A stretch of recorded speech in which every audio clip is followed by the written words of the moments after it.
meus queridos, hoje, dentro do nosso tema de cosmovisão reformada, como eu falei, é algo muito abrangente, nós vamos pensar hoje sobre o cristianismo como uma cosmovisão. O cristianismo como uma cosmovisão. Mas antes, deixa eu relembrar um pouquinho as coisas aqui com vocês. O que é mesmo uma cosmovisão, minha gente? Quem lembra? O que é uma cosmovisão?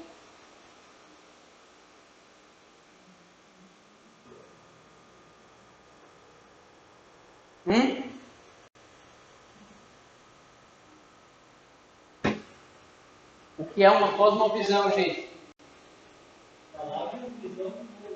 A etimologia salva muita gente nessas horas. Se a gente seguir a etimologia, cosmos, mundo, visão do mundo. Quem lembra mais ou menos o que eu falei a respeito do que seria uma cosmovisão? Por exemplo, tem a ver com lente, com aquilo que está à frente dos nossos olhos. É uma visão de mundo, ok, tem a ver com lente, massa, lente tem a ver com visão mesmo, mas qual que é o ponto que eu estou querendo chegar com vocês? Relembrando a definição que o Ronald Nash nos dá no livro Cosmovisões em Conflito, dando o devido crédito. Os estudos que nós temos feito sobre cosmovisão reformada estão baseados neste livro, Cosmovisões em Conflito, do Ronald Nash, da editora Monergismo. Então, se você tiver interesse, quiser se antecipar, quiser ler, procura por esse título, Cosmovisões em Conflito. Vamos lá. O que seria cosmovisão? Cosmovisão é um esquema conceitual pelo qual, consciente ou inconscientemente, nós aplicamos ou adequamos todas as coisas em que cremos e interpretamos e julgamos a realidade. Por isso que eu falei, por isso que a gente coloca sempre que cosmovisão, ela é a lente que está à frente dos nossos olhos. Porque ela é um esquema de conceitos. E por meio deste esquema de conceitos, nós cremos, interpretamos e julgamos tudo o que está à nossa volta. Então, as nossas ações são julgadas de acordo com a nossa cosmovisão. Aquilo que nós cremos é julgado de acordo com a nossa cosmovisão. A nossa realidade é julgada de acordo com a nossa cosmovisão. Como a gente viu aqui na definição, ela pode ser consciente ou inconsciente. Nem todo mundo tem consciência de que ele tem um esquema conceitual que guia tudo o que ele pensa, tudo o que ele sente, tudo o que ele deseja. Nem todo mundo vai ter consciência de que ele possui um esquema conceitual que faz com que ele creia, interprete e julgue a realidade. Um outro ponto básico que nós temos que lembrar a respeito de cosmovisão é que toda cosmovisão ela faz pressuposições. Alguém lembra o que é uma pressuposição?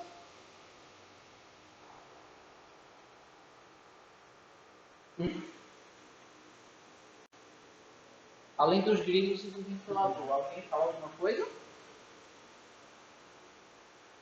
É uma noção prévia de uma realidade. Noção prévia sobre alguma coisa. Semelhante a um preconceito.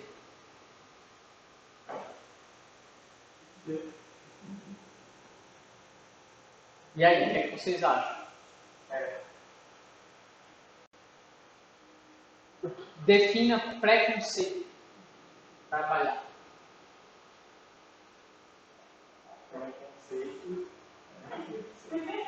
Um conceito antecipado. De novo a mitologia.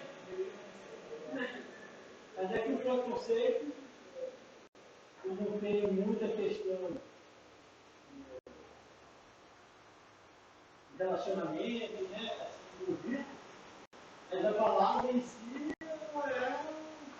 Significa que a gente tem uma suposição de algo que às vezes não conhecemos, né? Certo, vamos lá. São afirmações quando vemos em provas anteriores. Salvou-se uma alma, menina. Então, são afirmações nas quais nós cremos sem a necessidade de provas anteriores. Vamos lá. Qual a pressuposição básica do cristianismo? O que é que nós cremos sem a necessidade de provas anteriores? Deus. Complementa. Deus existe. Essa é nossa pressuposição básica.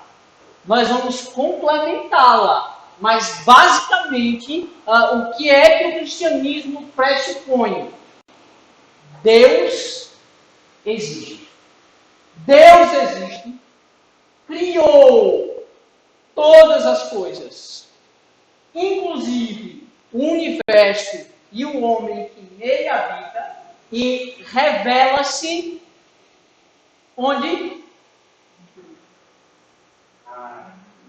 Na Escritura. Na criação, mas de modo especial e salvífico, a ponto de que nós o conheçamos do modo como ele permite-se ser conhecido. Ele revela-se onde? Na Escritura. Tranquilo? Juízo refrescou um pouquinho?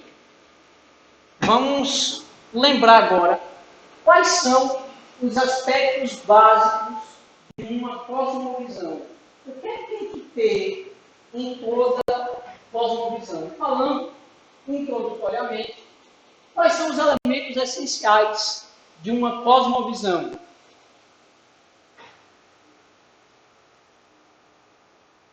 Sobre o que uma cosmovisão faz afirmações.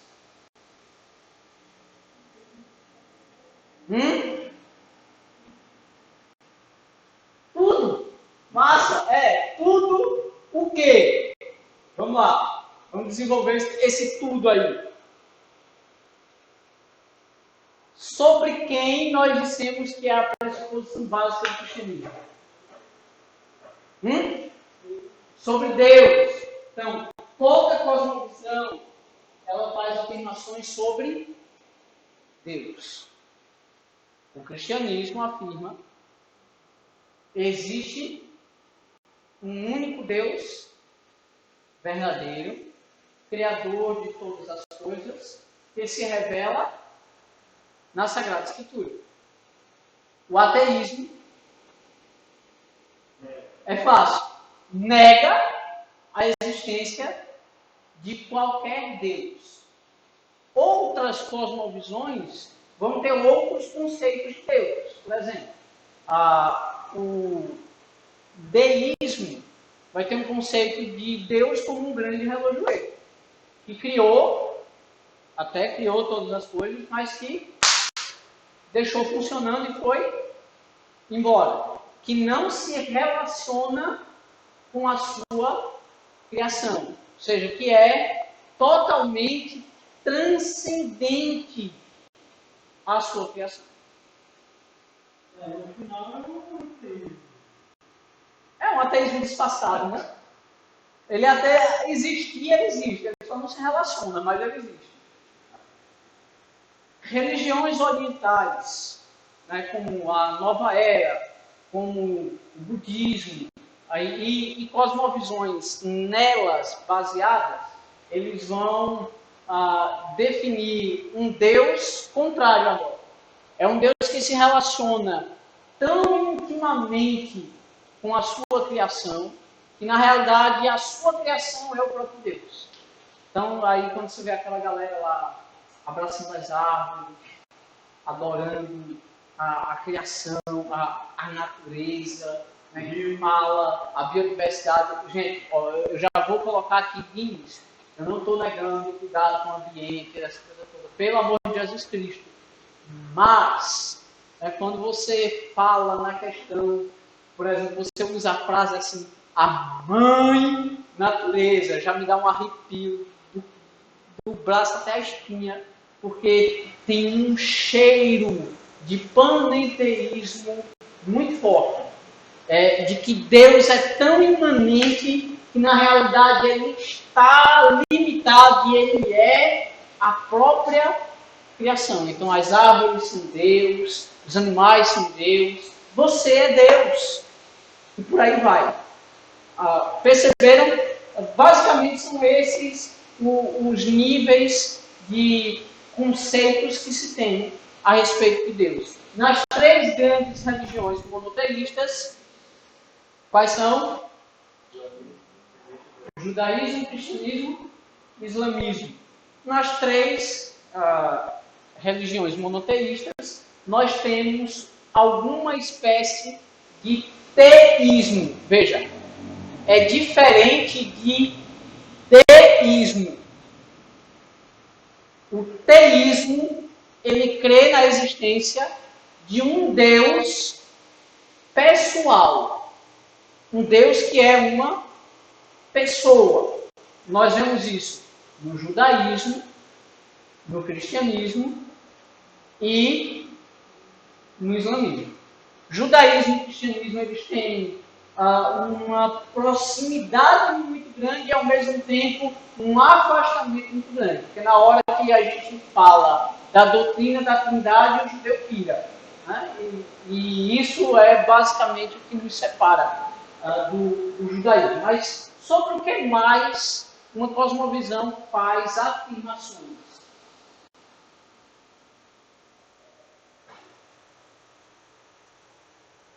Pense nos escritos de Platão. Platão escreveu muito sobre filosofia. Massa. Um aspecto da filosofia que fica depois de alguma coisa. Amém. Também depois de uma dica dessa, se fosse fiscal de prova do vestibular, tinha dado o gabarito todo. Metafísica, ou, como nós chamamos, realidade última. Aquilo que está além do mundo físico que vemos, que envolve o mundo físico que vemos, mas que está além desse mundo físico. Então, o cristianismo faz afirmações sobre realidade última. O ateísmo faz suas afirmações. As diversas religiões fazem suas afirmações sobre realidade última. Para a gente avançar. O que mais? Deus, metafísica.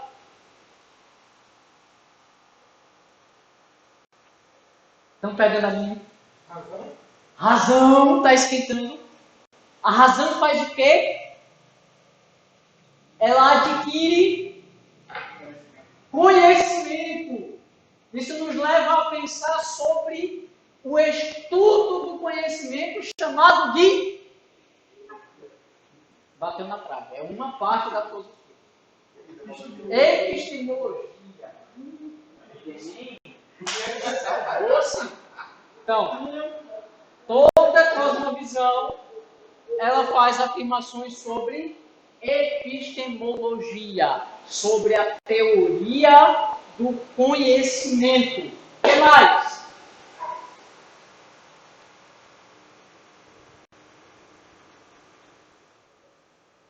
Falta uma coisinha só. Ela faz afirmações afirmações sobre Deus, aquele que cria todas as coisas, físicas e metafísicas. Aquele que também possibilita conhecimento. E nós usamos esse conhecimento no nosso, que diz respeito ao nosso comportamento.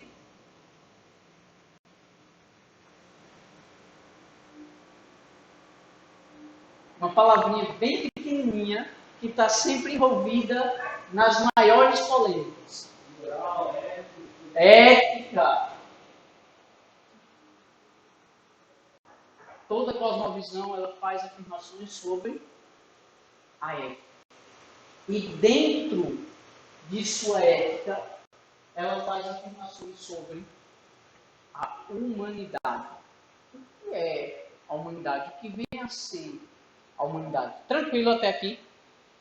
Então agora vamos pensar o que afirma o cristianismo sobre cada uma desses elementos essenciais de uma cosmovisão. Agora eu acho que é a área de vocês. O que o cristianismo afirma sobre Deus? Vamos lá, algumas coisas eu já soltei aí. Primeiro, ele existe. Ponto final. O que mais? Além de existir, ele é o quê? Soberano, ótimo. Mas antes de ser soberano, ele é o que mais? Criador. Antes de ser criador, ele é pessoal. Lembra lá, os três grandes ismos afirmam sempre um Deus pessoal. Então, vamos lá. O Deus do cristianismo é o Deus pessoal e onipotente. Na realidade, o cristianismo começa com essa afirmação. Existe um único Deus, que é pessoal e onipotente. Dentro, gente, de onipotência, nós colocamos soberania. Nós colocamos criação. O que é que ele criou? Ele pode todas as coisas. Na realidade, ele cria livremente. Ele cria porque, ao fim e ao cabo, ele quis criar. Ele era obrigado a criar? Não. Ele precisava criar? Não. Ele é autossuficiente. Aqui eu vou recomendar um livrinho.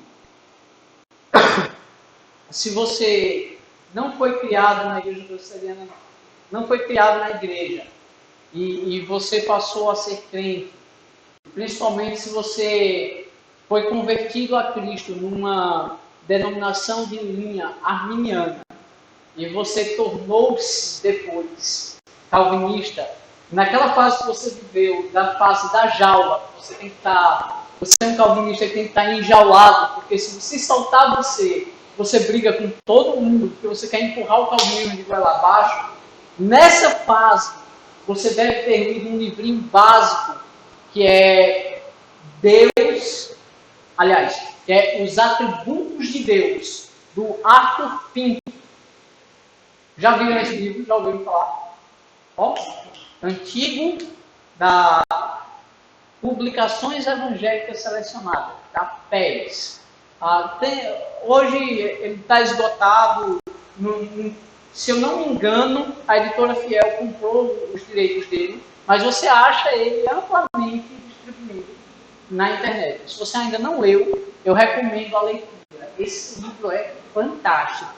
Esse livro trava a sua mente o tempo inteiro. Porque quando ele começa a pensar sobre Deus e o cristianismo, um dos primeiros atributos que ele começa a descrever a respeito de Deus é da solidão de Deus. Você diz assim, solidão. Não é aquela solidão que o Alceu Valença canta. Já viu? Solidão é fera, solidão devora. é amiga das horas, prima irmã do tempo. Ruim pouco ouvindo essa música. Né? Desejava estar perto de Rafael e não podia, e era só isso. Solidão é férias, solidão das horas, é amiga das horas, prima irmã do tempo, que faz nossos relógios caminharem lentos, causando um descompasso no meu coração. Ah, meu Deus do céu. Sofri pouquinho com isso. Não é esse tipo de solidão que o Arthur Pinto está falando. Quando a gente começar a mexer com metafísica, eu vou explicar direitinho o que é essa solidão de Deus. Mas, basicamente, é a afirmação de que houve um tempo, aliás,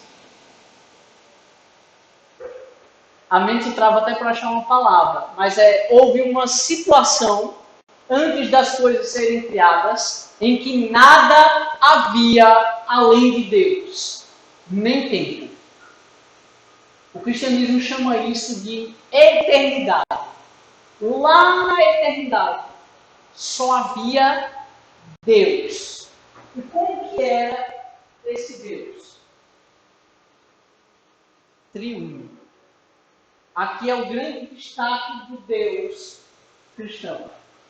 Ele é triuno. O que nós queremos dizer com a afirmação de que Deus é triuno? Hein, gente?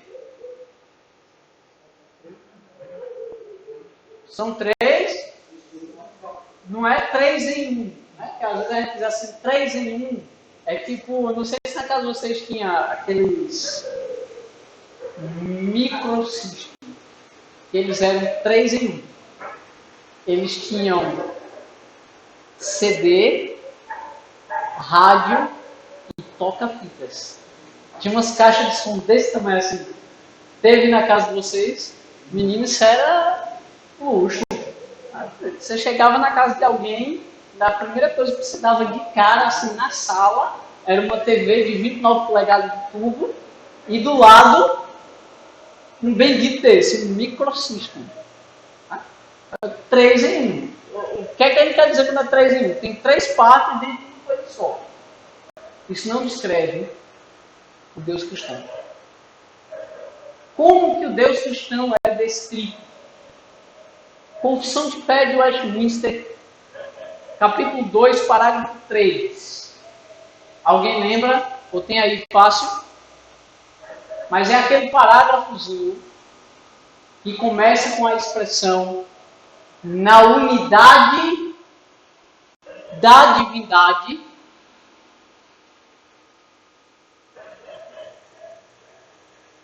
na unidade da divindade, há 3 pessoas iguais em substância, poder e eternidade. O Pai, que não é de ninguém, não é gerado e nem procedente. O Filho, eternamente gerado do Pai. E o Espírito Santo, eternamente procedente do Pai e do Filho.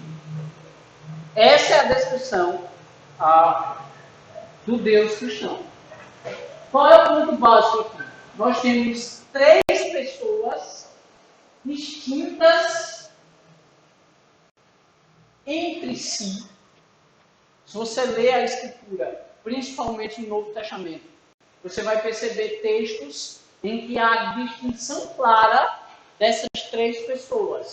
O mais conhecido, o texto do batismo de Jesus, Mateus capítulo 3, a partir do verso 16, e seus paralelos nos evangelhos sinóticos, que fala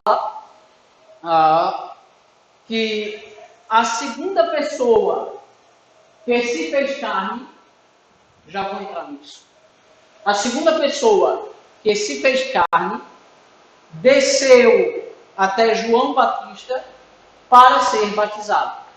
E quando ele estava sendo batizado, ouviu-se uma voz do céu, dizendo: Este é meu filho amado, em quem me comprazo, e viu-se o Espírito Santo descendo sobre ele em forma corpórea como de uma pomba. O que é que nós temos aqui?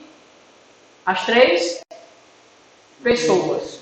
Tá? E vários textos vão demonstrar a presença do Pai, o Filho falando ao Pai, o Espírito Santo sendo tratado como Deus, o Filho sendo tratado como Deus.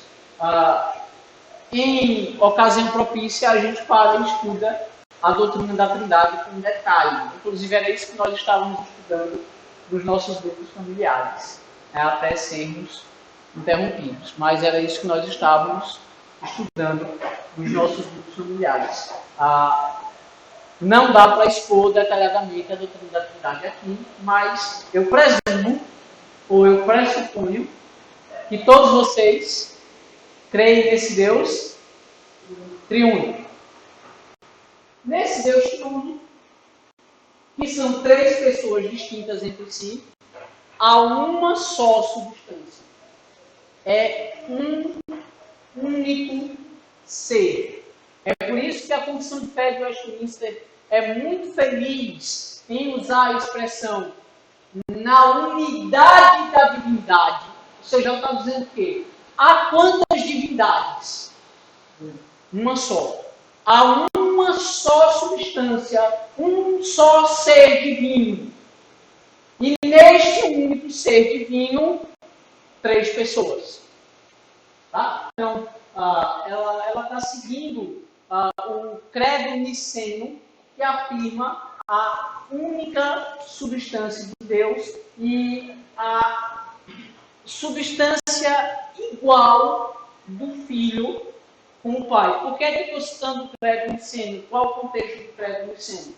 O credo niceno surge para resolver as diversas heresias a respeito da pessoa de Jesus Cristo.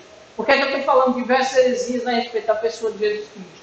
É porque nos 4 primeiros séculos do cristianismo, as heresias surgiram envolvendo ou a Trindade ou a personalidade do Redentor. Então, por exemplo, nós temos a heresia apolinarianista ou unitarismo modalista, que é aquele que eu brinquei já com vocês, que Deus parece um Pokémon. É que ele se manifestou lá no Antigo Testamento como o Pai, aí ele evoluiu e se manifestou no Novo Testamento como Jesus Cristo, e ele evoluiu de novo e ele se manifesta agora como o Espírito Santo. Então nós não temos nisso. Né? Aqui ele vai falar de uma única pessoa que se manifesta de modos diferentes. E nós cremos um Deus que é tripessoal. No que tange a segunda pessoa, né? Já se falou que ele era meramente homem e que ele tornou-se filho de Deus, ele foi adotado.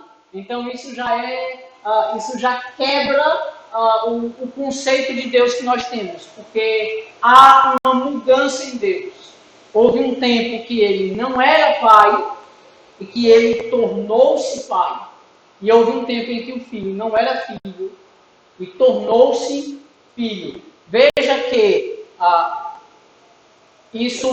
a Confissão de Fé de Westminster combate isso com a afirmação: o Pai não é eterno, não é gerado e não é de ninguém, ou seja, não é procedente de ninguém. E aí ele diz assim: o Filho é eternamente gerado do Pai. Por que é que ele faz essa afirmação, eternamente gerado do Pai? Porque ele quer dizer o seguinte: quando não havia nada, só a Trindade, existia a Trindade, e o Filho era sempre Filho, eternamente gerado do Pai. E o Espírito Santo, eternamente procedente de ambos, do Pai e do Filho. Bem, novamente, eu não tenho tempo de expor cada uma dessas heresias, mas perceba que essas afirmações elas são fundamentais. Por quê? Porque a segunda pessoa da Trindade ela, sendo Deus, ela tomou para si uma natureza humana completa, totalmente distinta da natureza divina, da qual ela nunca abriu mão. É por isso que a gente tem que ter cuidado, por exemplo, com o modo como a gente traduz lá o texto de Filipenses capítulo 2, quando a gente fala que ele se esvaziou. Aí, tem uma musiquinha que a gente canta aqui, que eu dou uma boa licença poética para o autor. Quando ele diz assim, ele abriu mão de sua glória. Se eu levar essa frase às últimas consequências, eu vou criar um espaço em que Cristo teria aberto mão de sua própria natureza divina. Ora, eu sei que não é essa a intenção do autor da canção ao dizer que ele abriu mão de sua glória. E nem nós cantamos essa canção com essa intenção de dizer que ele abriu mão de sua divindade, mas que é uma referência à sua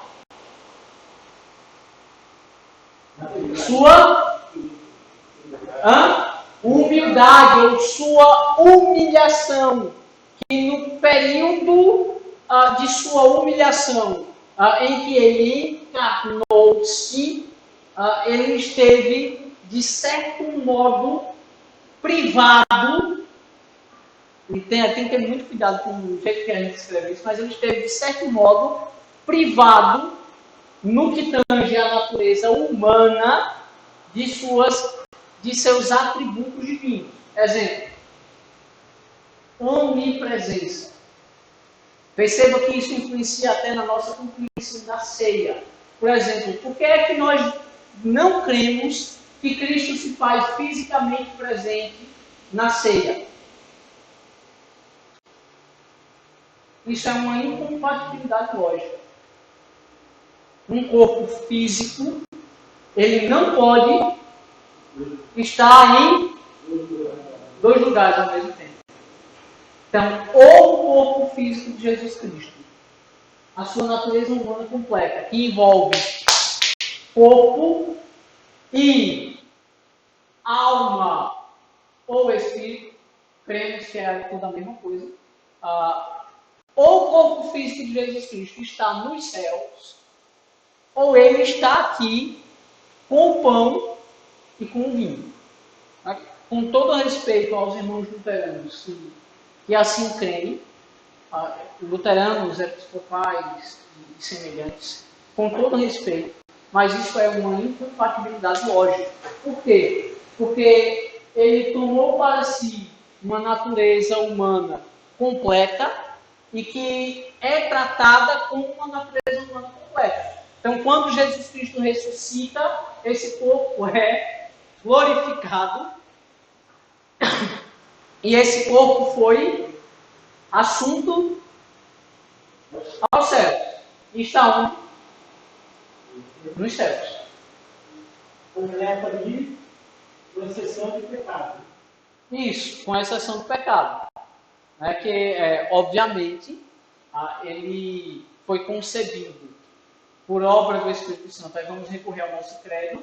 Ele foi concebido por obra do Espírito Santo, nasceu da Virgem Maria, e aí padeceu o seu Pôncio Pilatos. Porque é que a gente fala concebido por obra do Espírito Santo? Que é a afirmação da concepção sem pecado do Senhor Jesus Cristo. Tranquilo? Alguma dúvida? Tranquilo? Então, o grande ponto ali são duas naturezas que são totalmente distintas, elas não se misturam. O que é que eu estou querendo dizer? Deus não bateu no liquidificador a natureza humana com a natureza divina e deu um semideus, por exemplo, como nós temos na mitologia grega, chamado Jesus Cristo. Nós temos duas naturezas distintas, que são claramente reveladas no Novo Testamento. Eu gosto muito da narrativa de quando Jesus acalma a tempestade. As duas naturezas estão claramente manifestas ali. A natureza humana no fato de que Jesus estava fazendo o que no barco? Ele estava dormindo. Ele estava cansado. Ele estava cansado do fim. Estava numa tempestade que um nó de pescador que estava dentro do barco estava tudo apavorado. Ele vai morrer, aquela agonia toda. E ele estava dormindo. Uma breve comparação. É como você estivesse num avião, as aeromoças tivessem todas colocado a máscara de oxigênio e se sentado no lugar dela e apertado todos os cintos possíveis e você está apagado no seu canto lá dormindo. É assim que a gente fica? Não. Fica dormindo. Se o negócio tremer, não, eu mesmo não consigo. Se o negócio tremer, eu já me agarro assim nas cadeiras e até agora. Vamos lá. O que é que eu fiz essa comparação? Jesus está lá dormindo. Natureza humana plenamente manifesta, sujeito ao cansaço, como eu e você. Um corpo limitado. Natureza humana completa, com exceção do pecado. Quando os discípulos o acordam, o que é que ele faz? Acalma-te e emudece. O que é que nós temos agora? A natureza divina sendo manifestada. Uma repetição do ato criativo de Deus. As águas lá de Gênesis estavam no caos. Deus, por sua palavra, pôs ordem sobre elas. O que é que Jesus Cristo está fazendo? Por sua palavra, ele está pondo ordem no caos. Os judeus que ali estavam perceberam isso facinho. Quem é esse que até o vento e o mar lhe obedecem? Então, duas naturezas, uma só pessoa. Alguma dúvida até aqui? O que é que a nossa cosmovisão afirma agora sobre metafísica, sobre realidade última? Bem, de início, tudo o que existe, físico e metafísico, é criação deste Deus tripessoal, triuno, que nós, de algum modo, descrevemos aqui. E ele criou tudo ex nihilo, ou simplesmente do nada. Veja, nós não podemos concordar com o modo como Platão enxerga a criação. Ele entende que a criação seria um reflexo, as ideias temporais e físicas, um reflexo das ideias metafísicas e atemporais, em que um demiurgo ou um artífice teria criado dentro desta caixa física e temporal. Então, qual é o problema aqui? Ele cria uma matéria já existente, onde o tempo já é existente, dentro de uma caixa que o limita, que já é existente. Então, esse não pode ser o Deus cristão. Porque o Deus cristão existia, olha a palavra que eu vou usar agora, sozinho, antes de tudo. Aquele atributo que eu falei lá, que o Arthur Pink descreve como a solidão de Deus. Ou seja, nada havia a não ser Deus. Nada. É para sua mente travar mesmo, porque nem tempo existia.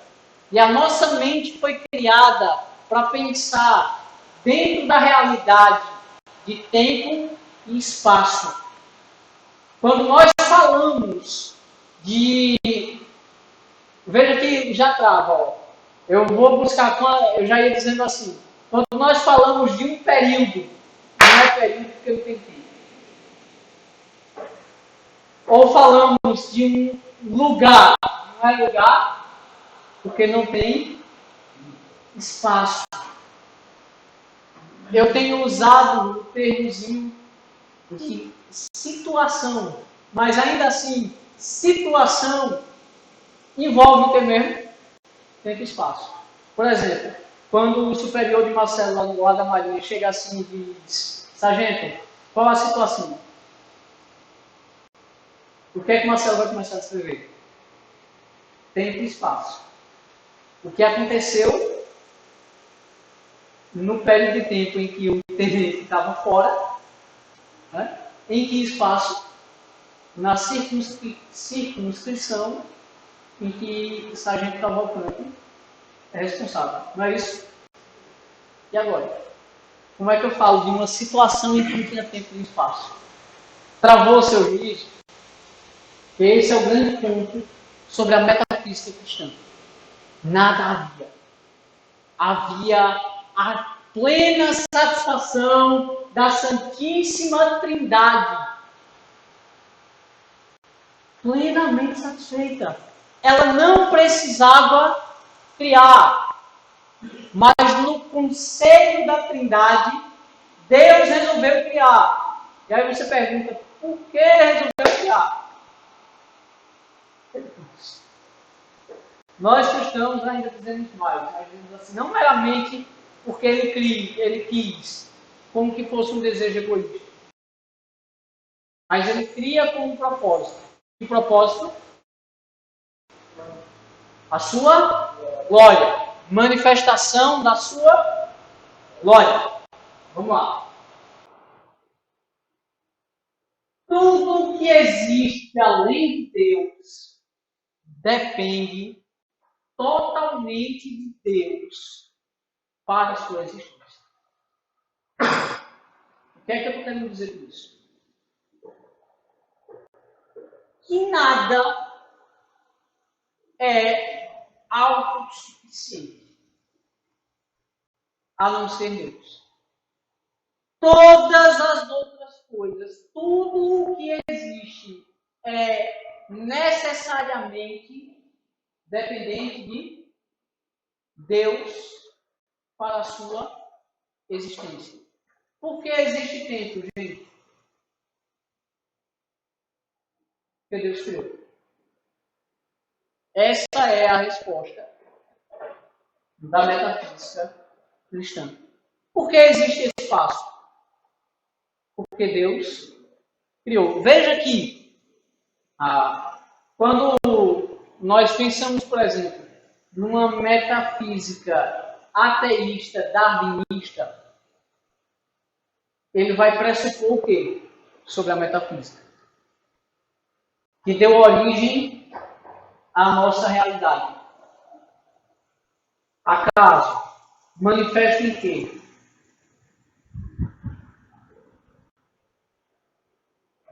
No Big Bang.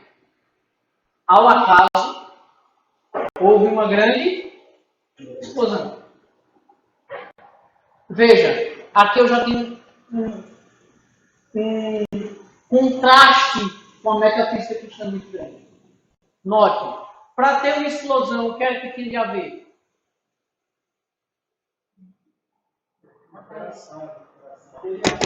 Matéria. A criação é o quê?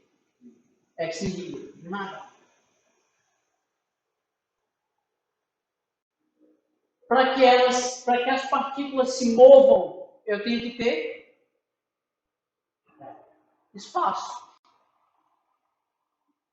E, obviamente, se é ao acaso, ele presume o que mais? Tempo. Então, está aqui a trindade materialista.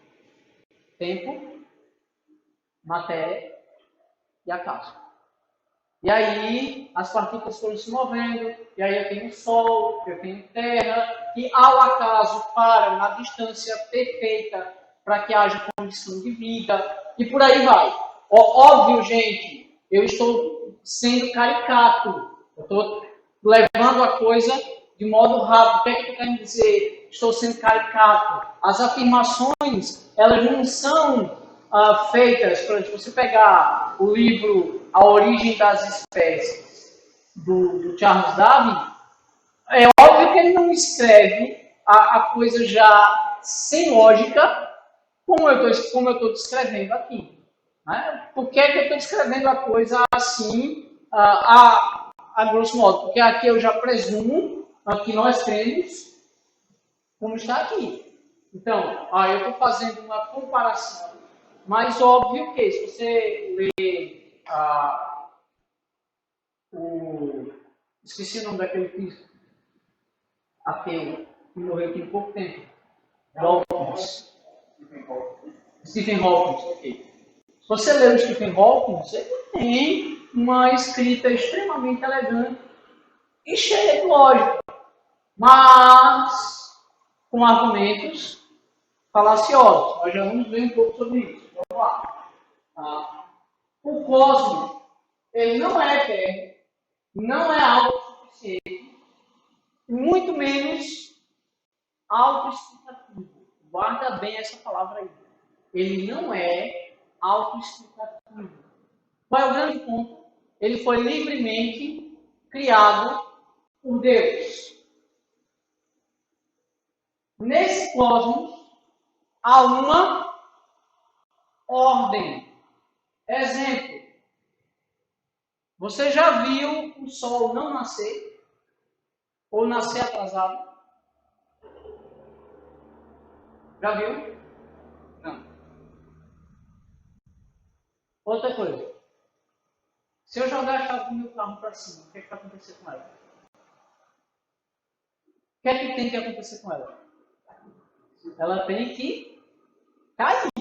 Ela vai desenvolver um movimento parabólico positivo para cima, até que a força da aceleração seja zero, que é o instante em que ela vai rapidamente parar no ar, até que ela vai cair numa aceleração de quanto mesmo? 10 metros por segundo ao quadrado. Vezes a massa, né? Tem isso. Relembrando física, eu era terrível. Tá? Nunca gostei. Então, vocês que são aí dessa área, qualquer coisa me corrijam. Então, o que é que eu tenho? Isso é uma ordem criacional. Isaac Newton é quem fala da lei da gravidade. Né? E uma das grandes afirmações de Newton é também a existência do Deus que criou todas as coisas. Qual é o ponto que eu quero chegar aqui? Há uma ordem na criação. E essa ordem, ela não é estabelecida ao acaso. Tem de haver um design inteligente para isso. Na nossa fé, o Deus cristão é o autor desse design. Isso, gente, é o que possibilita a ciência. Qual é o ponto? Estou caminhando aqui. Isso é o que possibilita a ciência. Vamos lá. O que é a ciência? É o estudo dessa ordem. Exemplo, o que era que Newton estava observando quando ele faz os cálculos e estabelece a lei da criatividade, a lei da gravidade. Conta-se que ele estava debaixo de uma macieira e observou a maçã caindo. Note, qual é o ponto? Ele está observando a criação. Que tem uma ordem. Exemplo, por que é que nós sabemos que o sol vai nascer amanhã? Porque nasceu um. Por quê? É uma resposta perfeita. Tem uma ordem que vai continuar se repetindo. Massa, esse é o útil. Mas vamos lá. cientificamente falando, por que é que o Sol não vai nascer amanhã? Porque a Terra está rotacionando ao redor do seu próprio eixo, o chamado movimento de rotação. Então, qual que é o ponto? Alguma coisa pôs esta massa de matéria chamada Terra em movimento. E ela está em movimento até agora. Em um movimento duplo. Porque ela gira ao redor do seu próprio eixo e ela orbita ao redor do Sol. Óbvio, muita gente vai dizer, a Bíblia está errada, ela tem lá que o Sol se pôs, porque o Sol estava se movendo, porque o Sol parou, lá no livro de Josué. E aí tem sempre um bonitinho para ficar vontade assim, não foi o Sol que parou. Se isso aconteceu, foi a movimento de rotação que parou, deram uma pausa nele. E depois ele continuou se movendo. Escreve-se do ponto de vista do observador, mas o que é que nós sabemos hoje? E sabemos por causa de quê? Da ciência. O que é que a ciência estuda, minha gente? A ordem da criação. E até onde vai a ciência? A ciência vai até onde a ordem da criação permite. Por quê? Porque somente numa criação deste modo é possível conhecê-la.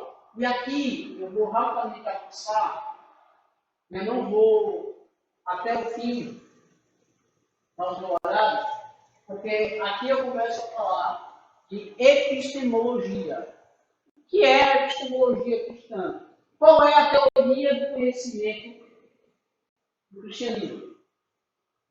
Primeiro, eu tenho que dizer que está excluído da fé cristã esses dois pontos aqui. O ceticismo universal. O que é o ceticismo universal? É aquela pessoa que afirma a impossibilidade de conhecimento. Não é possível ter conhecimento. Essa é uma afirmação falsa em si mesma, ou seja, ela é autocontraditória. É semelhante a não há verdade absoluta. É uma afirmação autocontraditória ou falsa em si mesma. Por quê? Qual é a pergunta que desmonta a pessoa quando ela diz assim? Não há verdades absolutas.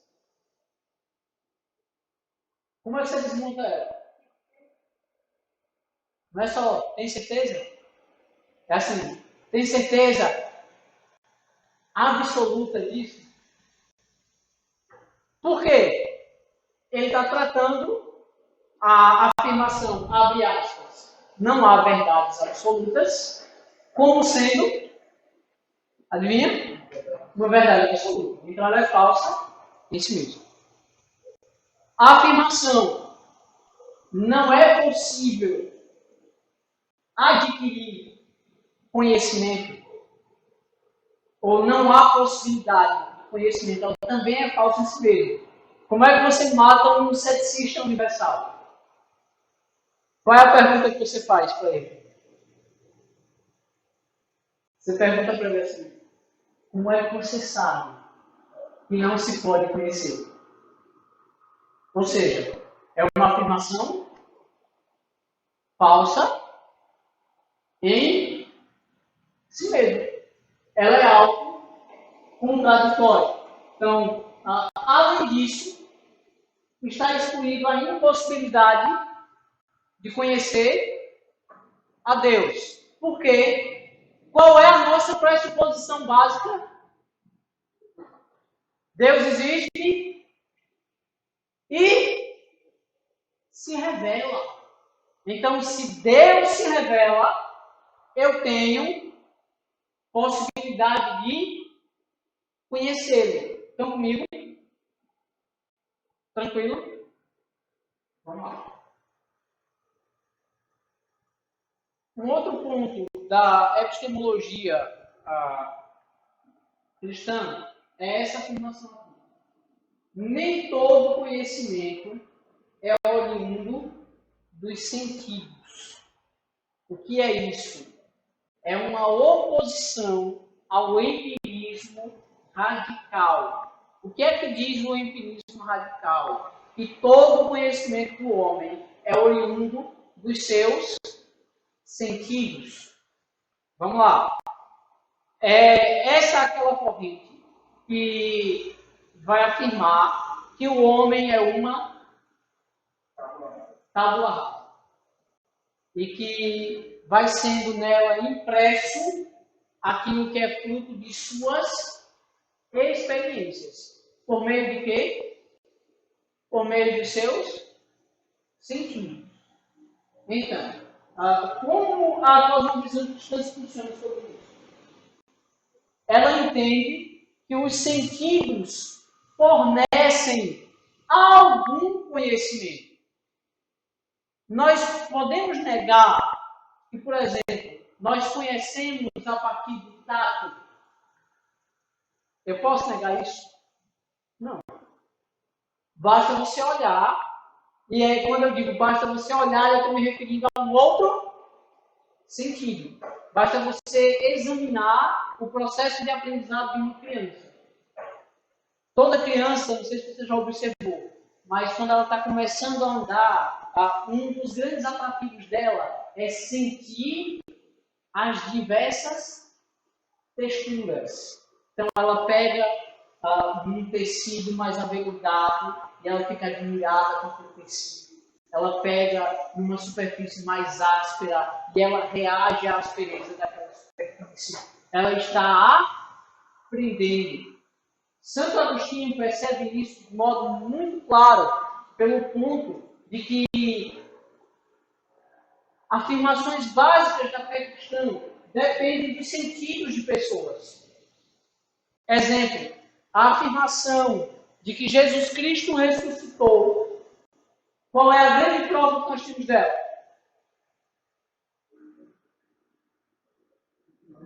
O testemunho popular de quase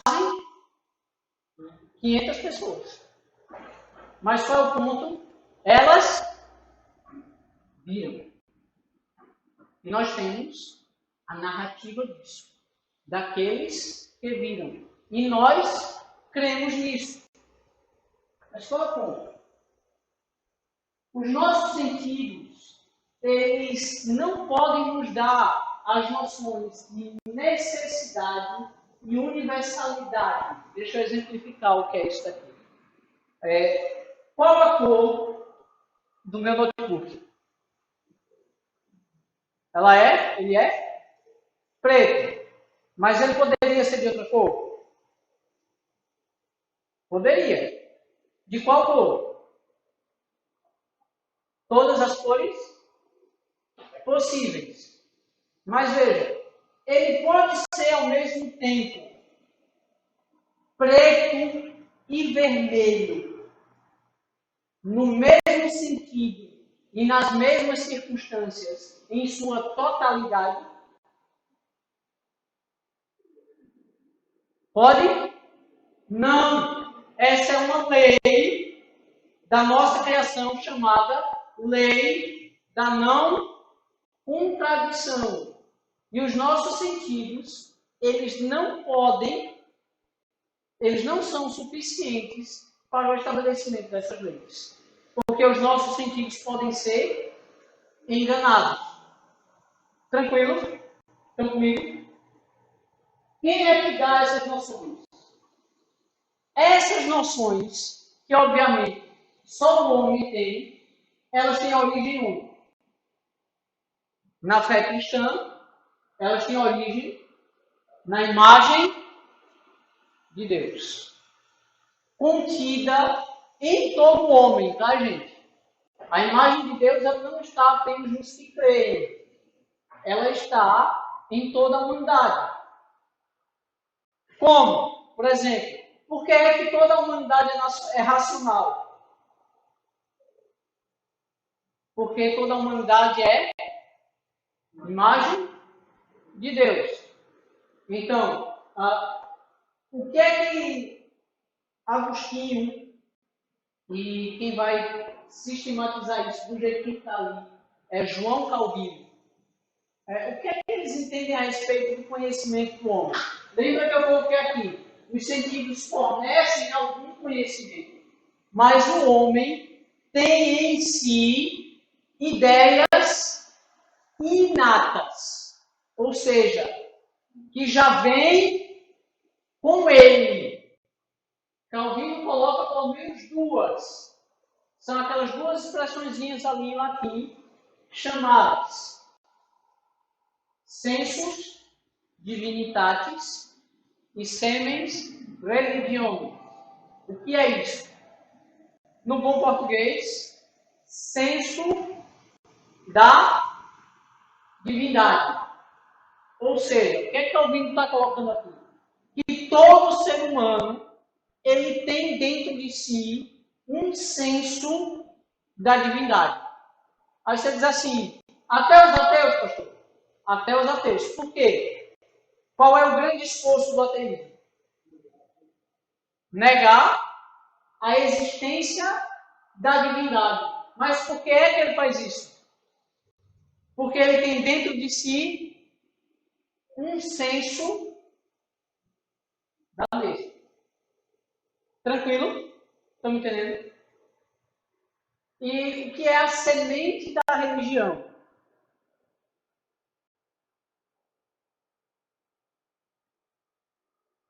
É o fato de que todo homem ele é inerentemente religioso. Ele sempre vai buscar algo maior que ele para adorar. Nem que este algo seja a ideia da não existência de Deus. Mas ele vai adorar alguma coisa. Isso vocês vão observar em todas as culturas humanas. Se você tiver acesso a uma tribo dessas tribos isoladas, que nunca tiveram contato com o que nós chamamos de civilização, que tem lá a sua própria civilização, o que é que você vai encontrar entre eles? Algum tipo de religião. Tranquilo? Com alguma dúvida até aqui? Alguma dúvida até aqui? Eu vou parar aqui, já são 5 para 9. Então, para não crucificar ninguém, eu acho que vocês já estão meio cansadinhos, eu vou parar aqui e aí a gente volta com Cristianismo com Cosmovisão, parte 2, a missão. Tá certo? No mês que vem, conforme o combinado. De fato, vocês não estão com nenhuma dúvida. Tá pouco afiado.